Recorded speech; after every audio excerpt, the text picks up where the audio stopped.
আবু উবাইদা ইবনে জাররাহ আবু বকর সিদ্দিক রাদিয়াল্লাহু তাআলা আনহু যে সব মানুষদেরকে দিনের দিকে ডাকছেন, তার মধ্যে আবু উবাইদা ইবনে জাররাহকে একদিন ডেকে বললেন, আবু উবাইদা, তোমার কি মনে হয় এই সমাজের সাদাবাজরা সমাজকে ভালোবাসে? বলে না। এই সমাজের যারা লুণ্ঠন করে তারা সমাজকে ভালোবাসে? বলে না। ও আবু উবাইদা জাররাহ, তুমি বলো, এই সমাজে যারা মানুষদের মেয়েদেরকে রাতের আধারে ঘর থেকে তুলে নিয়ে গিয়ে সারা রাত্র তাদেরকে রেপ করে সকালবেলা ঘরে ফিরে দিয়ে যায়, এই মানুষগুলি কি কোনোদিন সমাজকে ভালোবাসে? বলে না।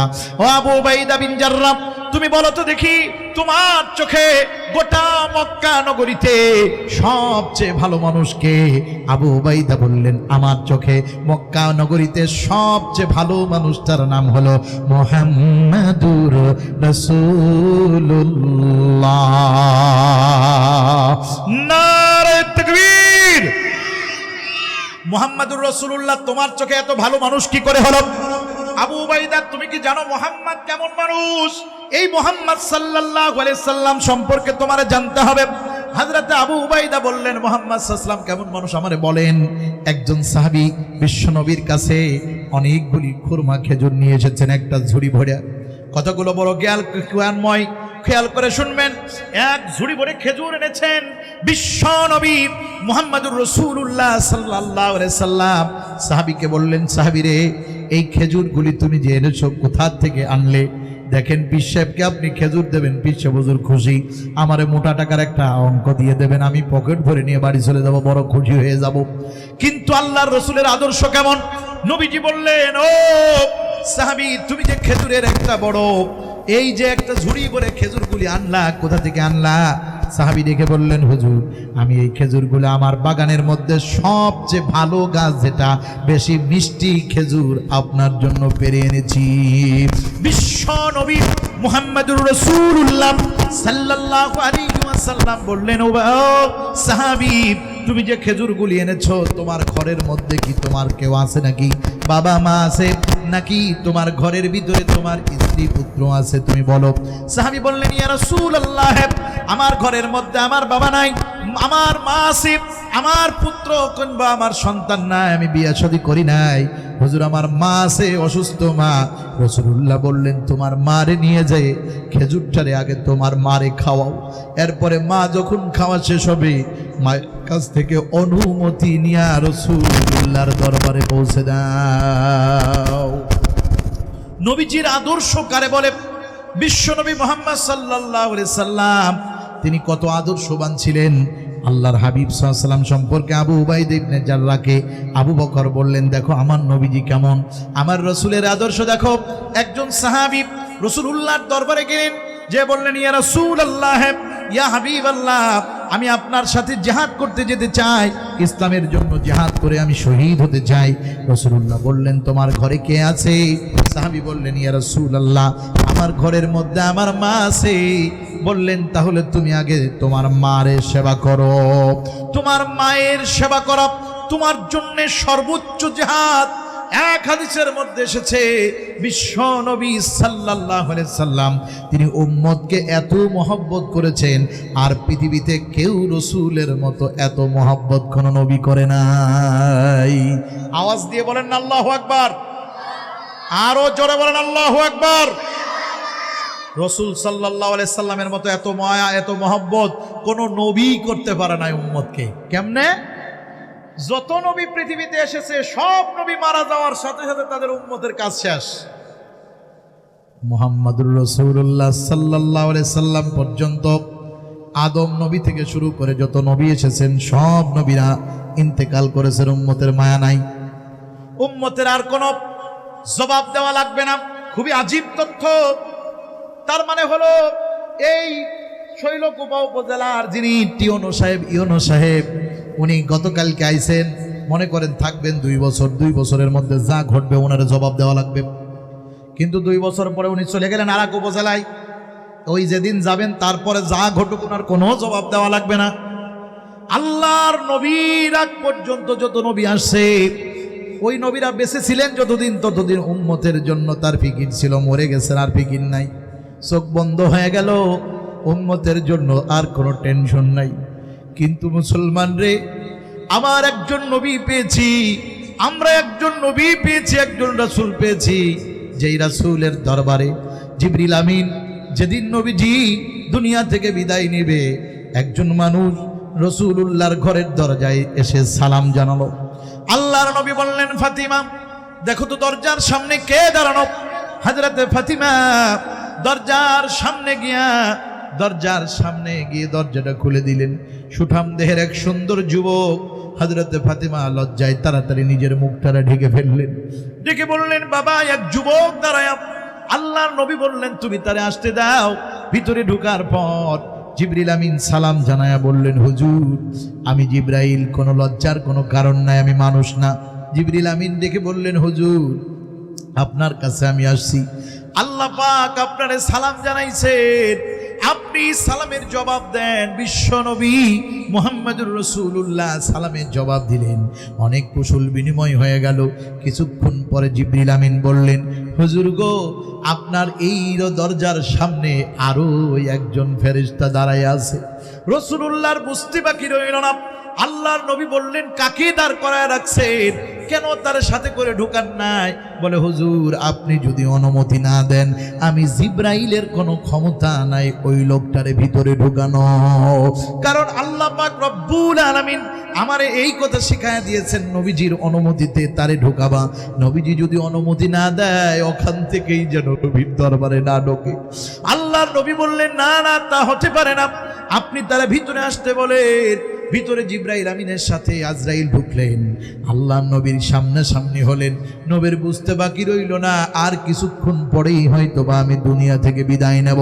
বিশ্ব নবী মুহাম্মদুর রাসূলুল্লাহ সাল্লাল্লাহু আলাইহি ওয়াসাল্লাম ডাক দিয়ে বললেন, ও ভাই জিবরাইল কার সাথে করে আনছেন? মনে হয় আমার সময় জীবন পাখি শেষ হয়ে চলেছে।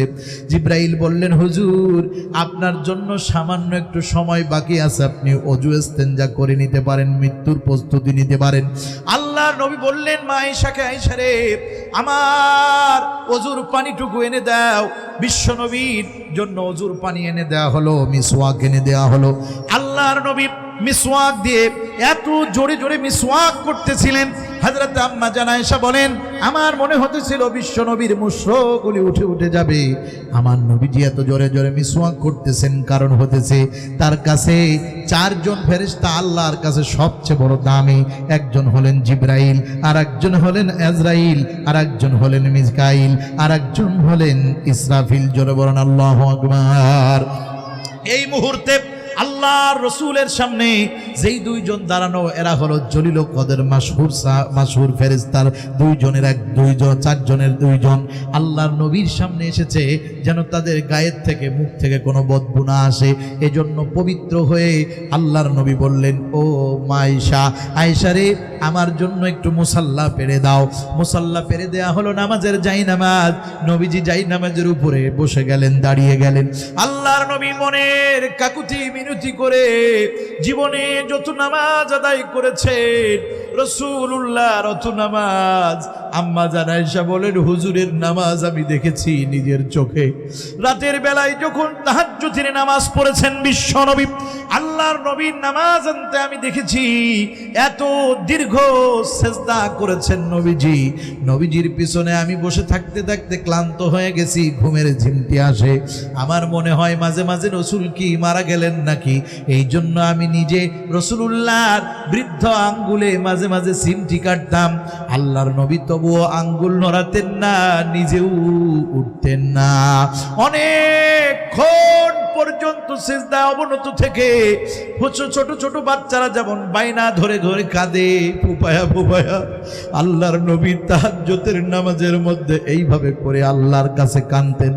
আল্লাহু আকবার। আম্মা জান আয়েশা বলেন, নবীজির জীবনের শেষ সময়টুকু আমি দেখেছি।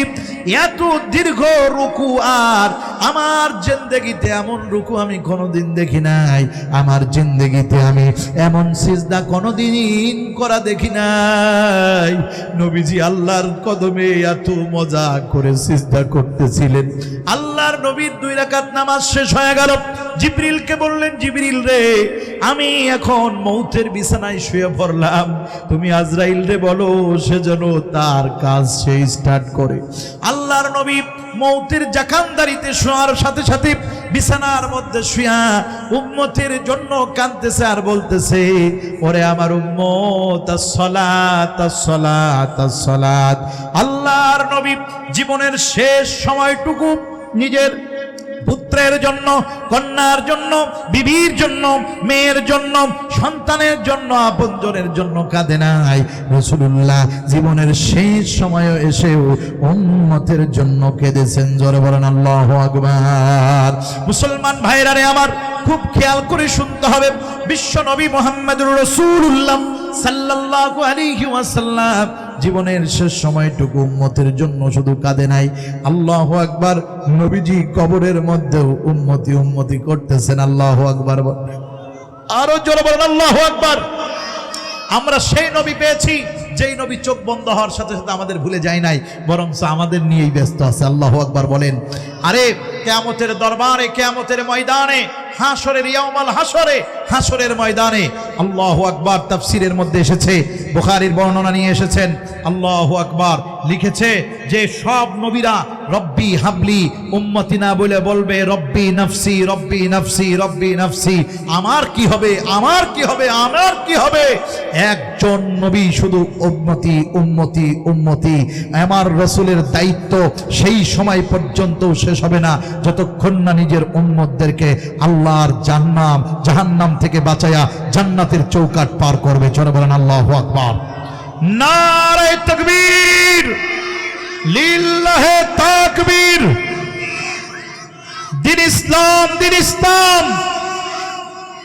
আমার নেতা, তোমার নেতা, লিল্লাহে তাকবীর। রাস্তাঘাটে, দোকানপাটে কোন যুবক যেন দাঁড়িয়ে না থাকে। আল্লাহর রহমতের ঝড় বইতেছে, এই মুহূর্তে ভিতরে এসে বসতে হবে। কথা বলেন ঠিক কিনা? আমার ভাইরা, আমরা আল্লাহর প্রশংসা দাঁড়িয়ে বসে কিয়ামা ওয়া কুউদা ওয়া আলা জুনুবিহিম যে অবস্থায় আছি সকল হালাতে করতে পারবো, সকল হালাতে। কথা বলেন ঠিক না বেঠিক? আমার ভাইয়েরা, যুবকদেরকে বলবো তোমাদের ভয় নাই, মাহফিলের তাবারকের ব্যবস্থা আছে, কোনো ভয় নাই। কথা বলেন ঠিক না বেঠিক?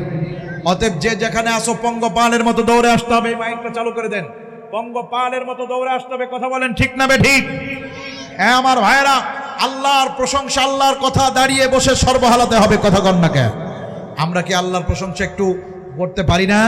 বলেন না লিল্লাহে তাকবীর। হই না এইরকম তাকবীর তো এই চর মৌকুরির লোকের মুখে মানায় না। শৈলকুপার মানুষ তো কঠিন মানুষ। কথা বলেন ঠিক কিনা? আওয়াজ দেন না কেন? লিল্লাহে তাকবীর। দাঁড়িয়ে তাকবীর দেন, একটু দাঁড়িয়ে যান, দাঁড়িয়ে যান।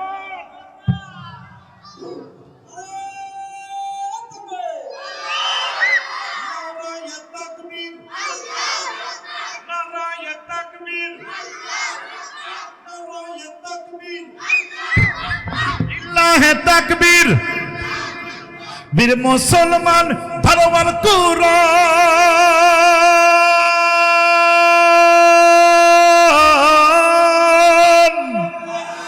বীর মুসলমান ভালোবান কুরআন, ফিরাইয়ে আনো হারানো সম্মান। নারায়ে তাকবীর, লিল্লাহে তাকবীর। যেই ঈমান বলে হইয়া বলিয়ান, শাসন করছি আধা জাহান। যেই ঈমান বলে ওরে মুসলমান, ভয়ে কাঁপতু কাফির জাহান। ফিরাইয়া সে ঈমান দেখাইয়া দাওয়ার আকবার। নারায়ে তাকবীর, লিল্লাহে তাকবীর, লিল্লাহে তাকবীর। বয়ান কি চলবে কি চলবে না? চলার পক্ষে কারা কারা হাত তোলেন তো দেখি ইনশাআল্লাহ। আওয়াজ দেন লিল্লাহে তাকবীর। একজনও বসা যাবে না, একদম সামনে আসতে হবে ভাই, সামনে আসতে হবে, এই পাশে আসতে হবে, সামনের দিকে এগিয়ে আসেন, কেউ বসবেন না, বসা যাবে না। জিকির করেন, সামনে আসেন। লা ইলাহা ইল্লাল্লাহ। একটু একটু পিছনে। লা ইলাহা, ওই বরাবর, হ্যাঁ। লা ইলাহা ইল্লাল্লাহ। আসেন আসেন, সামনে দিকে এগিয়ে আসেন, বসেন বসেন, সামনে এগিয়ে আসে বসেন। হ্যাঁ, এই বাচ্চারা পিছনে না গেলে দেখতে পারবে না, একটু পিছনে। হ্যাঁ, লা ইলাহা লা ইলাহা ইল্লাল্লাহ লা ইলাহা।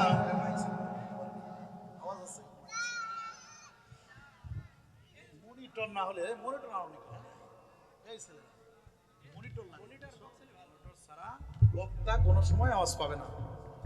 আওয়াজ তোমাদের ভালো, কিন্তু মনিটর ছাড়া বক্তার কানে আওয়াজ মনে হয় কম হয়। লা ইলাহা ইল্লাল্লাহ লা ইলাহা ইল্লাল্লাহ লা ইলাহা ইল্লাল্লাহ লা ইলাহা ইল্লাল্লাহ লা ইলাহা লা ইলাহা ইল্লাল্লাহু মুহাম্মাদুর রাসূলুল্লাহ সাল্লাল্লাহু আলাইহি ওয়াসাল্লাম। প্রিয় ভাইরা, ভালো করে কথাগুলো খেয়াল করবেন। সেটি হলো আল্লাহর হাবিব সাল্লাল্লাহু আলাইহি সাল্লাম মৃত্যুর পরেও কিয়ামত পর্যন্ত, জান্নাত পর্যন্ত উম্মতের কথা বলবে। যারা বলেন আল্লাহু আকবার। রাসূল সাল্লাল্লাহু আলাইহি সাল্লাম যেই সাহাবীকে আবু উবাইদা ইবনে জাররাহকে 10 নম্বরে নাম ধরে ডাকলেন, তিনি হলেন জান্নাতি। সুবহানাল্লাহ বলেন। আবু উবাইদা ইবনে জাররাহ এমন একজন সাহাবী যাকে আল্লাহর রাসূল 10 নম্বর নাম ধরে ডাকলেও তিনি জান্নাতের, দুনিয়া থেকে সুসংবাদ প্রাপ্ত জান্নাতি সাহাবী। আল্লাহু আকবার। দুনিয়া থেকে সুসংবাদ প্রাপ্ত জান্নাতি সাহাবী 10 জনের একজন। নবীজি এই আবু উবাইদা ইবনে জাররাহ এমন কোন জায়গা নাই যে তিনি নবীজির সাথে যান নাই। উনি 3 বার হিজরত করেছেন। কয়বার বলেন? কয়বার? একবার করেছেন আবিসিনিয়া, 2 বার, দ্বিতীয় নম্বর করেছেন হাবশা, তৃতীয় নম্বর করেছেন মদিনা। আবিসিনিয়া থেকে হাবশা, হাবশা থেকে মদিনা, 3 বার হজ উনি সাহাবীদের সাথে মক্কায় টিকতে না পেরে আল্লাহ রসুলের অনুমতিতে বাহিরে চলে গেছেন। এত কষ্ট সহ্য করা যায় না। যারা এ যাবৎকালে কষ্ট সহ্য করেছে তারাই কিন্তু পৃথিবীতে নেতৃত্ব পেয়েছে। জোরে বলেন আল্লাহু আকবার। কথা বলেন না কেন? যারা জুলুম নির্যাতন সহ্য করেছে তারাই নেতৃত্ব পেয়েছে। আওয়াজ দেন ঠিক না বেঠিক? আর যারা জুলুম করেছে, জালেমগিরি করেছে, তারা ধ্বংস হয়ে মাটির সাথে মিশে গেছে, আওয়াজ দেওয়ার ক্ষমতা নাই। বিড়ালও তো সামনে এসে আওয়াজ দেয়, কিন্তু ইঁদুর কোন জায়গায় আওয়াজ দেয়? গর্তের ভিতর থেকে, নাকি? ভাইরা, আবু উবাইদা ইবনে জাররাহ মদিনায় গেলেন, নবীর সাথে তার সম্পর্ক। আল্লাহু আকবার। রাসূলুল্লাহ সাল্লাল্লাহু আলাইহি সাল্লাম রমজান মাস, 1 জন 2 জন নয়, 313 জন সাহাবী রিক্রুট করলেন, জিহাদের জন্য প্রস্তুত হলো। পথিমধ্যে আল্লাহর নবী বললেন, চলো বদরের দিকে যেতে হবে। কাফেররা সমুদ্র পথ ঘুরে বদরের দিকে আক্রমণ করবে ওই দিক থেকে। আমরা 313 জন রোজা অবস্থায় যেতে হবে। সাহাবায়ে কেরাম রোজা রেখে মদিনা থেকে বের হয়ে গেলেন। কারোর কোনো রকম, মজার তথ্য, কোনো রকম জিহাদের কোনো প্রশিক্ষণ নাই। তলোয়ার চালাতেও অনেকেই জানে না, অনেকেই পায়ে জুতা নাই, মাথায় টুপি নাই। অবস্থা বড় করুণ। এর চেয়েও করুণ অবস্থা। আপনি কি আপনার আব্বারে কতল করতে পারবেন? আপনি কি আপনার মারে হত্যা করতে পারবেন? আপনি কি আপনার মেয়ের সামনে, আপনি কি আপনার সন্তানের সামনে দাঁড়াতে পারবেন? রাসূলুল্লাহ সাল্লাল্লাহু আলাইহি ওয়াসাল্লাম খুব বড় চিন্তা পাচ্ছেন। আল্লাহ, এমন একটা যুদ্ধে আমরা সম্মুখীন হয়েছি, যেই যুদ্ধ করা সহজ, কিন্তু যুদ্ধের সম্মুখীন হওয়া বড় কঠিন। কেন? এই যুদ্ধে বাবা তার মেয়ে, মায়ের সামনে বাবা তার সন্তানের সামনে সম্মুখীন হবে, সন্তান তার বাবার সামনাসামনি হবে। এই যুদ্ধ এমন বড় যুদ্ধ, ভাতিজা তার চাচার সামনে তলোয়ার নিয়ে দাঁড়াবে, তলোয়ার নিয়ে দাঁড়াবে চাচা তার ভাতিজার সামনে। নবীজি এমন চিন্তা করতে লাগলেন আর বলতে লাগলেন, আল্লাহ গো, এত বড় কঠিন এক পরিস্থিতি আমাদের সামনে। বাবা যখন সামনে দাঁড়িয়ে যাবে, তখন কি সন্তান তার কল্লায় ছুরি আঘাত করতে পারবে নাকি? নবীজি বদরের প্রান্তরে ছোট্ট একটি নিচু জায়গার মধ্যে সিজদায় অবনত হয়ে কাঁদতেছেন আর বলতেছেন, আল্লাহ, আজকে যদি আমরা হেরে যাই, তাহলে কালকে থেকে আর কেউ আল্লাহ বলে জমিনে তোমারে ডাকবে না। তুমি আমাদেরকে আল্লাহ আসমান থেকে সাহায্য পাঠাও। নবীজির এই কান্না এত ভারী, এত দীর্ঘ রাত পর্যন্ত চলতে লাগলো। আশপাশ দিয়ে আবু বকর হাঁটতেছেন, ঘুরতেছেন আর কাঁদতেছেন। আল্লাহ, নবীজিরে কোনোদিন যুদ্ধে আপনি অবনীত হতে দেন নাই, নবীজি কোনোদিন যুদ্ধ করেন নাই, কিন্তু এমন এক যুদ্ধে আপনি তারে দিলেন যে যুদ্ধ চাচা ভাতিজার বিরুদ্ধে, বাবা সন্তানের বিরুদ্ধে, সন্তান বাবার বিরুদ্ধে তলোয়ার ধরবে গো আল্লাহ। এত বড় কঠিন জিহাদের ময়দানে বিশ্ব নবী বড় কাঁদতেছেন। আল্লাহ পাক রব্বুল আলামিন বললেন, টেনশন করবেন না, আমি আপনার এই যুদ্ধের ময়দানে 1000-এর উপরে কাফের এসেছে মক্কা থেকে, প্রস্তুত নিয়ে মুহাম্মদকে ধ্বংস করে দেবে এবারই, আর কোনো ছাড় নাই। আর আপনি এসেছেন কোনো পরিপক্ক না, অপরিপক্ক, জিহাদের কোনো ট্রেনিং নাই, সামান্য 313 জনকে নিয়ে আইছেন আপনি 1000-এর উপরে কাফেরদের বিরুদ্ধে জিহাদ করতে। একজনের বিপক্ষে 3জন 4জন করে ভাগে পড়বে। এত বড় কঠিন চ্যালেঞ্জিং মোকাবেলা করা কি কঠিন না? কি বলেন, কঠিন কিনা? নবীজি আল্লাহর কাছে কাঁদতেছেন। আল্লাহ পাক আসমান থেকে, আল্লাহ পাক শিকল যেমন একটা আর একটার সাথে পড়ে, ওই রকম ভাবে আসমান থেকে একজন আর একজনের কাঁধের উপরে আল্লাহ পাক সুন্দর সুশ্রী এবং আল্লাহ পাক রব্বুল আলামিন নূরের ফেরেশতা নাজিল করলেন। নারে তাকবীর! মুসলমান ভাইরা রে আমার, ভালো করে বুঝবেন, ভালো করে বুঝবেন। এমন সময় আবু উবাইদা ইবনে জাররাহ রাসূলুল্লাহর সাথে ছিলেন, নবীজির গার্ড হয়েছিলেন। এই আবু উবাইদা ইবনে জাররাহ নবীজি সাল্লাল্লাহু আলাইহি সাল্লাম জিহাদের ময়দানে অবতরণ করলেন। আবু উবাইদা ইবনে জাররাহ তলোয়ার নিয়ে হেঁটে গেলেন। ঘটনা চক্রান্তে আবু উবাইদা ইবনে জাররাহর আব্বাও এসেছে ওই যুদ্ধে। কি কথা!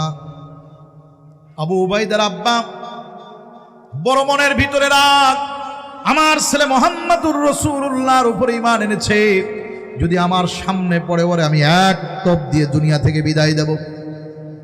আবু উবাইদার বাবা কি কারণ করতে করতে যুদ্ধের মোড়ের সামনে এসে দাঁড়িয়ে গেল। খুব চেষ্টা করলেন আবু উবাইদাকে খঞ্জর মেরে আঘাত করে শহীদ করে দেওয়ার। খুব চেষ্টা করার পর আবু উবাইদার চোখে টলমল করতেছে পানি। তিনি কাঁদতেছেন আর বলতেছেন মনে মনে, আল্লাহ, ইসলাম গ্রহণ করেছি, নিজের বাবা আমাকে এই কারণে হত্যা করতে চাই, তবে আমি আমার বাবাকে ছাড় দিতেছি, কিন্তু নিজেকে খুব আড়াল করার চেষ্টা করতেছেন। অনেক চেষ্টা করার পর আবু উবাইদা ইবনে জাররাহ দেখতেছেন বাবা তার গায়ের উপরে এসে হামলা করার চেষ্টা করতেছে। এমন সময় আবু উবাইদা ইবনে জাররাহ আকাশের দিকে তাকায় বললেন, আল্লাহ, ইসলামের জন্য, ঈমানের জন্য, কোরআনের জন্য, আপনার জন্য, নবীর জন্য আমি আল্লাহর গোলাম আবু উবাইদা বলছি, আমার বাবাকেও আর ছাড় দিলাম না। এই জন্য আবু উবাইদা বাবার উপরে চড়াও হয়ে একটা আঘাত করলেন, সাথে সাথে বাবা জাহান্নামে চলে গেল। ওই যুদ্ধে বিশ্বনবী মুহাম্মদুর রাসূলুল্লাহ জানতে পারলেন আবু উবাইদা তার পিতাকে দুনিয়া থেকে বিদায় করে দিয়েছে। আল্লাহর নবী বললেন, আবু উবাইদা, ইসলামের জন্য নজির তুমি তৈরি করেছো, কারণ ঈমানের খাতিরে কোনো পিতাও তার পুত্রের সমকক্ষ হতে পারে না। কথা বলেন ঠিক না বেঠিক? ঈমান এমন এক জিনিস, ঈমান এমন এক জিনিস। আবু উবাইদা খুব করে কাঁদলেন, হুজুর, আমি আমার বাবারে অনেক ছাড় দিতে চাইছি, কিন্তু সেই আমার হত্যা করতে এসেছে। আল্লাহর নবী বললেন, আবু উবাইদা, তুমি কি জানো রে, এই যুদ্ধের ময়দানে আমার চাচা আমারে মারতে আসে, তুমি তা জানো নাকি? রাসূলুল্লাহ বললেন, আবু উবাইদা বলছেন, হুজুর, তা তো জানি না। নবী বললেন, যুদ্ধ শেষে দেখবা। যুদ্ধ শেষ হয়ে গেল, অনেক ঘটনা ঘটলো। যুদ্ধ শেষে রাসূলুল্লাহ বললেন, কাফেরদের কতজন মারা গেছে, মুসলমানদের কতজন শহীদ হয়েছে, নামদারদেরকে বলো। সাহাবীরা বললেন, হুজুর, 70 জন কাফের মারা গেছে, 14 জন মুসলমান মারা গেছেন, মুসলমান সাহাবী। রাসূলুল্লাহ ডেকে বললেন, ও সাহাবায়ে কেরাম, মুসলমান সাহাবীদের লাশগুলি আগে তাদেরকে জানাজার নামাজ পড়ব, এরপরে তাদের সশরীরে যেই কাপুর মাখা রক্ত মাখা অবস্থায় তাদেরকে শহীদ হতে হয়েছে, ওই অবস্থায় তাদের কোনো কবর দিয়ে দেওয়া হবে। জোরে বলেন আল্লাহু আকবার। বিশ্ব নবী মুহাম্মদুর রাসূলুল্লাহ সাল্লাল্লাহু আলাইহি ওয়াসাল্লাম ডেকে বললেন, তোমরা এই কাফেরদের লাশগুলি দেখো। সব লাশগুলি দেখানো হলো, একজন, দুইজন, তিনজন করে 70 জন লোকের লাশ, 70 জন কাফের লাশ সাজানো আছে। বিশ্বনবী সবার আগে যেই লাশটা দেখলেন, উনি আর কেউ না, ওই লোকটা রাসূলুল্লাহর জীবনে সবচেয়ে বেশি কষ্ট দিয়েছে, আর কেউ না, আল্লাহর হাবিবকে সবচেয়ে বেশি কষ্ট দিয়েছে এই লোকটি, নবীজিরে সবচেয়ে বেশি কষ্ট দিয়েছে। ইনার নাম হলো আবু জেহেল। জোরে বলেন নাউজুবিল্লাহ। এই আবু জেহেল বিশ্বনবীকে এত কষ্ট দিয়েছে, এত কষ্ট আর কেউ দেয় নাই। আল্লাহর নবী বিশ্বনবী মুহাম্মদুর রাসূলুল্লাহ সাল্লাল্লাহু আলাইহি ওয়াসাল্লাম, আল্লাহর হাবিবের কষ্ট যারা দিয়েছে মক্কাতে, এই কষ্টদাতাদের মধ্যে আবু উবাইদা ইবনে জাররাহ গুনে গুনে বললেন, হুজুর অমক অমক অমক আপনাকে কষ্ট দিয়েছে। আল্লাহর হাবিব তাকায় দেখলেন, এই বদরের ময়দানে মাত্র হাতে গোনা 2-3 জন বাদে সবগুলি মাথাওয়ালা বড় বড় কাফেররা জীবন শেষ করে দিয়েছে। নাউজুবিল্লাহ বলেন। জাহান্নামী হয়ে গেছে। মজার তথ্য, আল্লাহর নবী বললেন, তোমাদের হাতে কি কেউ কেউ বন্দী হয়েছে নাকি? আবু উবাইদা বললেন, হুজুর 70 জন বন্দী হয়েছে। নবীজি বললেন, 70 জন মারা গেছে, 70 জন বন্দী হয়েছে। তাহলে এই 70 জনের বন্দীদের মধ্যে কারা কারা? একজন লোক পিছনে খালি যায় আর মাথাটা খালি নিচু করে, পিছনের দিকে যায়, সামনে একজনকে দেয় আর পিছনে যায় মাথা নিচু করে, যেন তারে না দেখা যায়। নবীজি মনে মনে ভাবতেছেন, ও চাচা, তুমি আমারে হত্যা করার জন্য দূর মক্কা থেকে মদিনার এই তায়েফে এসেছো, মদিনার এই বদরে এসেছো, অথচ আমি তোমারে দেখি নাই ভেবেছো? না না না, সুনানে আবু দাউদের হাদিসের মধ্যে এসেছে, হযরতে আবু হুরায়রা বলছেন, একদিন আমি গোসল ফরজ অবস্থায় ছিল, আল্লাহ নবী আমার হাতখানা খপ করে ধরলেন, ধরে নিয়ে আস্তে আস্তে করে হাঁটতে হাঁটতে চলতে লাগলেন। আমি তো গোসল ফরজ, আমার ভিতরে খুব কষ্ট লাগলো। আমি মনে করতেছি হাতটা কি ছাড়াইয়া নেব নাকি, আবার ভাবতেছি বিয়াদবি হয়ে যায়, না না না, দেখি কত দূর নিয়ে যায়। চলতে লাগলাম চলতে লাগলাম চলতে লাগলাম, চলতে চলতে চলতে চলতে কিছু দূর যাওয়ার পর একটা ছোট্ট একটা বাজারময় এলাকার মধ্যে নবীজি আমার হাতটা ছেড়ে দিলেন আর একজন লোকের সাথে ইসলামের দাওয়াত দিতে লাগলেন। ওই ফাঁকে আমি আবু হুরায়রা রাসূলুল্লাহর চোখ ফাঁকি দিয়া বাড়ির দিকে আস্তে করে পা আমি চলতি করে নিয়ে জোরে জোরে দৌড়াতে লাগলাম। বাড়িতে আসলাম, গোসল করলাম, ওযু করলাম। আমি বাড়িতে এসে আবার তাই কাপড় পরিবর্তন করে নবীজির পিছনে আস্তে করে দাঁড়ালাম যেন রাসূল না টের পায়। আল্লাহর নবী ওই লোকের সাথে তখনও কথাবার্তা বলতেই ছিলেন। নবীজি কথা শেষ হয়ে গেল, আল্লাহর নবী আমার দিকে তাকায়া মিসকে মিসকে হাসতে লাগলেন আর বললেন, আবু হুরায়রা কোথায় গেছিলে বলো? আবু হুরায়রার মুখটা মলিন হয়ে গেল, হুজুর ধরা খেয়ে গেলাম। আপনি কি করে টের পেলেন? আপনি তো দেখেন নাই। নবীজি ডাক দিয়ে বললেন, আবু হুরায়রা তুমি জানো না, রাহমাতুল লিল আলামিন সামনে যেমনটা দেখে আমার আল্লাহ তার পিছনে ওই রকমই দেখায়।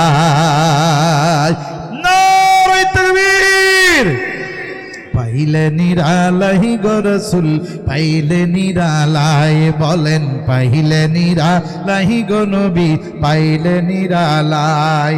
আমি 2 কদমে চুমা খাবো, ওই কদমে চুমা খাবো, চরণ ধুলি মাখবো গায়, পাইলে নিরালাই গো রাসূল, হাই হাই পাইলে নিরালাই গো নবী।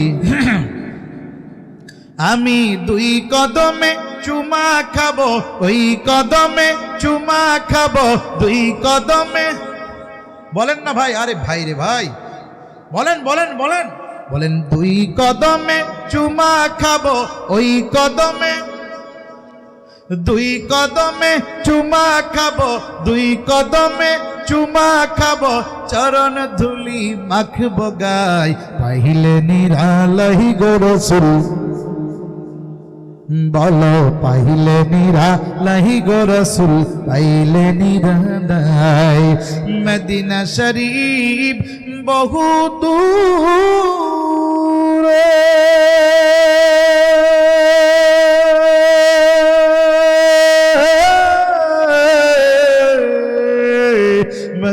শরীফ বহু দূরে লোহিত সাগরের পারে রে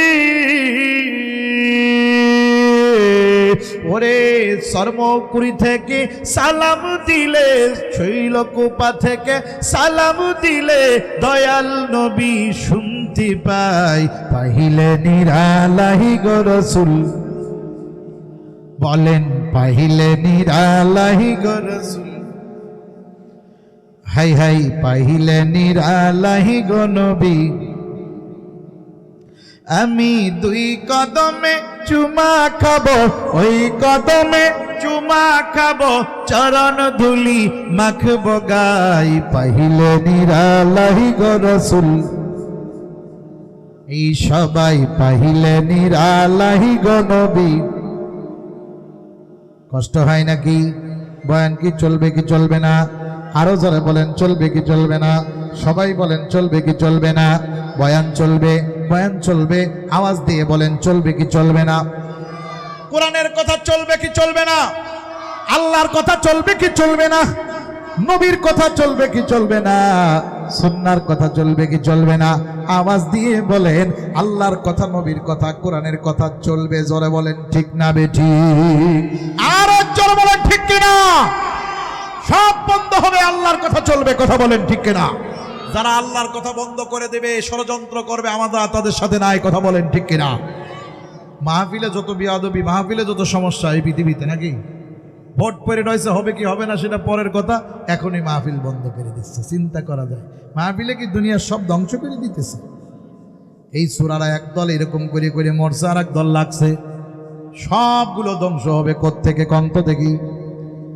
উপরের থেকে যদি কেউ ধ্বংসের সিদ্ধান্ত হয় ওই ব্যক্তিরে বাঁচানোর মতো আর পৃথিবীতে কেউ না কথা কোন ঠিক কিনা সাবধান আল্লাহর দিন নিয়ে বেয়াদবি করবা না এমন এক গেরা কোলে পড়বা জীবনে উঠতে আর পারবা না কথা কোন ঠিক না বেঠিক ফিরাউনকে দেখেছি নমরুদকে দেখেছি হারুনকে দেখেছি কারুনকে দেখেছি দুনিয়ার বড় বড় আবু জাহেলকে দেখেছি সব দেখতে দেখতে দেখতে দেখতে দেখতে দেখতে 2025 সাল পর্যন্ত যেগুলো ইতিহাসে দেখেছি সে তো দেখেইছি যেগুলো সচক্ষে দেখলাম তা তো দেখলাম কোনো আবু জাহেল টিকতে পারল না আল্লাহর দ্বীনের বিপক্ষ নিয়া কোনো আবু জাহেল তো দূরের কথা কেউ দেখতে পারবে না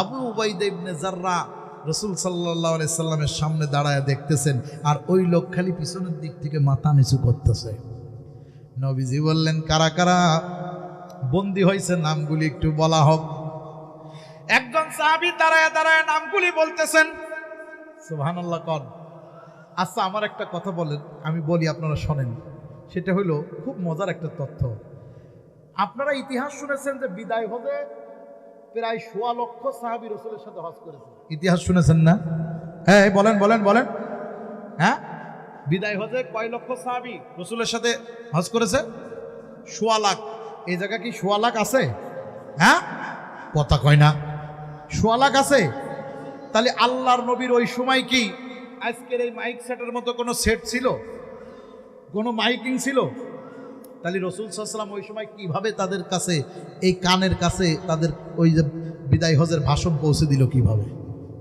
হ্যাঁ এটা কি মনের কাছে আসে কি আসে না নবীজি ১৬ লক্ষ মানুষের সামনে কিভাবে ওয়াজ করলো যাদের কানের কাছে আওয়াজ পৌঁছে গেল তথ্যটা মনে হয় কি হয় না হ্যাঁ এবার তাহলে ভালো করে বুঝেন আল্লাহর নবী সাহাবীদের ভিতরে এমন কিছু সাহাবী ছিলেন আল্লাহ পাক তাদেরকে দান করেছিলেন একজন সাহাবী ছিলেন যেই সাহাবী রাসূলুল্লাহ সাল্লাল্লাহু আলাইহি সাল্লামের একজন সাহাবী ছিলেন যিনি চোখ দিয়ে নজর করলে 18 মাইল পর্যন্ত স্পষ্ট দেখতে পেতেন আরো আওয়াজ দিয়ে কোন আস্তে করে সুবহানাল্লাহ আরে আস্তে কোন লোকে শুনে ফেলবে আস্তে কোন জোরে বলেন আল্লাহু আকবার 18 মাইল দেখার মতো লোক আছে এই জায়গা সাহাবীদের মত ঈদ কানে পৌঁছায়া দাও নারে তাকবীর আল্লাহর নবী বিদায় হজে ওই সাহাবীর কাছে আস্তে করে আওয়াজগুলো বলে দিলেন উনি দাঁড়ায়া আওয়াজ দিয়ে দিলেন, ভাষণ দিয়ে দিলেন নবীজির পক্ষ থেকে 7.5 কিলোমিটার, 7 কিলোমিটারের মধ্যে আরাফার ময়দান 7 কিলোমিটার। সুবহানাল্লাহ কবেন না? যত সাহাবী ছিল সকলের কানে মাইকের মতো বলতে গেছে। আজীব তথ্য। আবার এই সাহাবীটা আবার কিনা তা জানেন? এমন এক লোকের সওয়াল, যেই লোক ইসলামের চূড়ান্ত দুশমন। নাম বলবো? শুনতে মনে চায় না? কি বলেন, চলবে কি চলবে না? বলেন বয়ান চলবে কি চলবে না, নাকি থামায় দেব? কারা কারা চলার পক্ষে আল্লাহু আকবার বলেন। নারে তাকবীর। চলবে কি চলবে না? মজার ব্যাপার, এই নামটা বলবো শেষে যাই, আপনাকে ভাব ভুব দেখে বলবো। এত বড় একটা নাম মুখস্থ করে আছি, টাকা পয়সা লাগেনি কিতাব কিনে।